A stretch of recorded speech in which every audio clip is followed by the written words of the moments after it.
February is right around the corner and many Legend of Zelda fans are hoping Nintendo kick into gear with their marketing for Tears of the Kingdom, meaning a Zelda-focused Nintendo Direct. Today I want to go through the top questions that we have about Tears of the Kingdom, and hopefully Nintendo will answer some of them, maybe all of them, with their upcoming video showcase. Well, if you're new around here or find this useful, don't forget to hit that subscribe button down below for all the latest Legend of Zelda content, and turn on notifications by hitting that bell. Well, before we get into it today, let me know in the comments your top unanswered questions for Tears of the Kingdom. What is the one thing you've been dying to know about with the latest Zelda game, and what are your expectations for the Zelda Direct in February? The release date for Tears of the Kingdom is getting really close, and we are nearly at 100 days away from the release of the next major adventure in the Legend of Zelda series. Now, this is the biggest release planned for Nintendo this year, and arguably the biggest release of 2023 in video games. The Zelda team have big shoes to fill though, as this is the follow-up to one of the best games ever made. New information from Nintendo has been rare in the build-up to Tears of the Kingdom, but that could all be about to change with the next Nintendo Direct, with many fans wanting a good amount of time dedicated to Tears of the Kingdom, and more time than a teaser trailer that we've had so far. The average time of the teaser trailer so far has been roughly 90 seconds, and we're hoping for a much longer deep dive into Tears of the Kingdom, and hopefully it'll be somewhere in the region of 5 to 10 minutes. So given we've only had teasers, that means there's still plenty of questions to pose to Nintendo, and today I want to focus on those unanswered questions so we can have a look together at the answers. Well, first question, will we have companions? The Legend of Zelda has a rich history of companion characters, for example, Navi in the Ocarina of Time and Fi in Skyward Sword. Breath of the Wild broke the trend in this regard, as with many other Legend of Zelda features. Now, early on in the game we spoke to the king, only for a little bit as he dressed up like the old man and then revealed himself before we jumped off the Great Plateau, and he helped us through that opening tutorial and the opening hours. However, after that, Breath of the Wild was pretty much a solo adventure. Zelda could play this role, perhaps communicating to Link via that yellow energy that we've seen in the delayed trailer. The Master Sword looks like it's going to play a central role in the game, given it appears to be broken, and if it is in fact broken, then perhaps, maybe we're going to see Fi once again. Nintendo could take another route entirely and introduce a new character, although we haven't had any clues as to who that might be, and the Zonai are high on the list of characters that fans want to know more about. So perhaps a member of the Zonai tribe could accompany us on our adventures in Hyrule. We're talking about Hyrule, question number 2, so how much has Hyrule changed? In the most recent teaser trailer for Tears of the Kingdom, we got a bird's eye view of Hyrule for a few short seconds.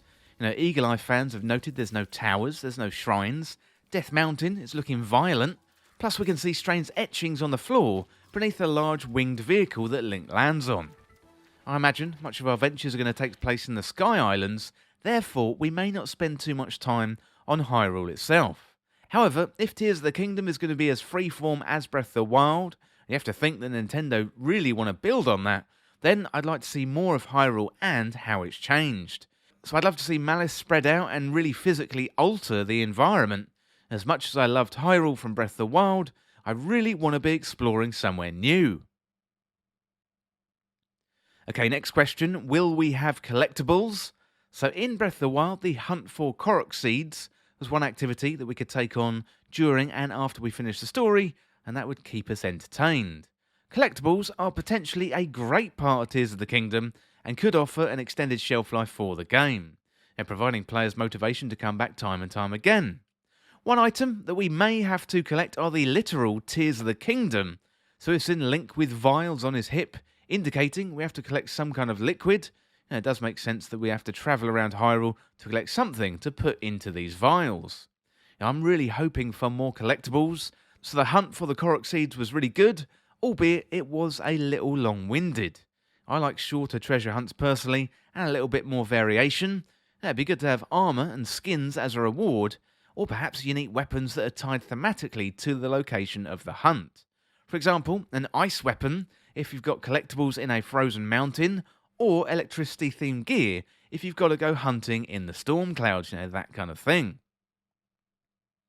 Well, next question, will the Sheikah Slate return? So there's one really important thing from the trailers missing so far, and that is the Sheikah Slate. In Breath of the Wild, we got the slate when we first woke up. We're introduced to our rune abilities on the Great Plateau, meaning we get all the tools we need very early on, and then the rest of the game is enhancing them and finding out how to use the combinations. What is going to happen in Tears of the Kingdom? Are we still going to be using the Sheikah Slate, or are we going to have a whole new set of abilities? And if so, how are we going to access them without the Sheikah Slate? Will Link's arm replace the slate and provide us with new abilities, like we've seen in the development images for Breath of the Wild? Now, ideas that ultimately never made it into the game. Well, next question, when in the timeline is Tears of the Kingdom? Nintendo have been very coy with their timeline placement for Tears of the Kingdom. We know it's a direct sequel to Breath of the Wild. It's very rare in the Zelda series to get a direct sequel, so that is very exciting. We've seen Link and Zelda both looking like they're continuing their adventures in Hyrule after the events of the end of Breath of the Wild. Now we also see Link later on with long hair and different clothes. It's really not clear at the moment if this is the same Link or if this is Blue Tunic Link. Or maybe this is a different Link from the past. Are we going to travel back in time to 10,000 years ago and play as the hero of time in that age, or is this just another outfit for Link? I'm really hoping we travel back in time to get more of an understanding about Hyrule back then, plus maybe we could meet the ancient Zonai tribe and find out more about them. This is definitely one of the big questions Nintendo could answer in an upcoming Zelda Direct. Well, next up, will weapons still break? So weapon durability is a divisive topic. You either like it or you hate it. Breath of the Wild introduced breakable weapons, which went really well with the overall theme of Breath of the Wild. Never getting too tied to one weapon, having to try out new ones, beating down an enemy, stealing their weapon, that kind of thing. It all fit the brief in terms of departing from the classic Zelda gameplay mechanics, but some think it went a little bit too far. We haven't seen anything from Nintendo yet related to weapon durability. We have seen Link using a flamethrower. It looks like a new weapon type, but we haven't seen Link using regular weapons just yet. Hopefully, Nintendo will shed some light on this one and let us know if we're still going to be dealing with breakable weapons or not. And hopefully Nintendo's going to shed some light on this topic soon and let us know if we're still going to be dealing with breakable weapons, or maybe we're going to go back to the old system. Well, next question, are dungeons going to return? So ever since that first trailer back in 2019, rumours have been swirling about whether dungeons would be returning to the game. So shrines played a particular role in Breath of the Wild, helping promote exploration, providing health and stamina. So that system was really well put together and thought out, but is this going to work again in Tears of the Kingdom? How would you feel going into Tears of the Kingdom with just shrines, and would this even make narrative sense? Now, the Divine Beasts were dungeons of sorts, but many fans felt like they didn't really live up to the high expectations set by previous dungeons in the Zelda series. Now, Breath of the Wild spent much of its time getting away from the old tropes of the Zelda franchise, and many felt this was a good move. However, over time, the calls for dungeons to return has grown louder. Will Nintendo stick with their shrines, or will they go back with more traditional dungeons? Now, hopefully, Nintendo are going to provide some clues next time we see the game. And finally, one of the most important questions I think we all want answered, what happened to Princess Zelda? So some contingents of Zelda fans have been hoping that Zelda would be a playable character. However, the trailers appear to suggest otherwise. We saw Princess Zelda in the first trailer, and then we saw her fall down a ravine or a hole created by the earthquake set off when the malice poured from the corpse of Ganondorf. Since then, we haven't seen Zelda at all, unless you follow the theory of the yellow energy, with Zelda potentially communicating with Link via this energy. So we see a long-haired Link show a broken Master Sword up in the Sky Islands, at some kind of altar, and perhaps he's getting it repaired via Princess Zelda and this mysterious yellow energy. We've also seen Princess Zelda depicted in the tapestries in the latest name reveal trailer. At first we see her unconscious, seemingly floating in mid-air, and then we see her holding hands with a mysterious other character, and we're yet to find out their identity. So Nintendo, what has happened to Princess Zelda? Is she dead or is she alive? Are the whole of Hyrule crying tears because we've lost our princess forever, or do we have to save her? I think it's time we found out what role Princess Zelda has in Tears of the Kingdom?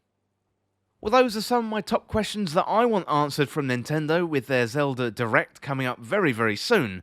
But let me know down in the comments what your top questions are and what needs to be answered by Nintendo related to the Legend of Zelda Tears of the Kingdom.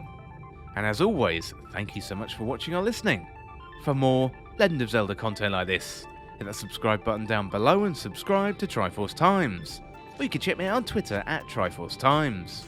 Well, if you enjoyed this video, found it useful, liking and sharing the video would really help me out. Otherwise, check out other videos on the channel. Well, thanks again, and I'll see you soon.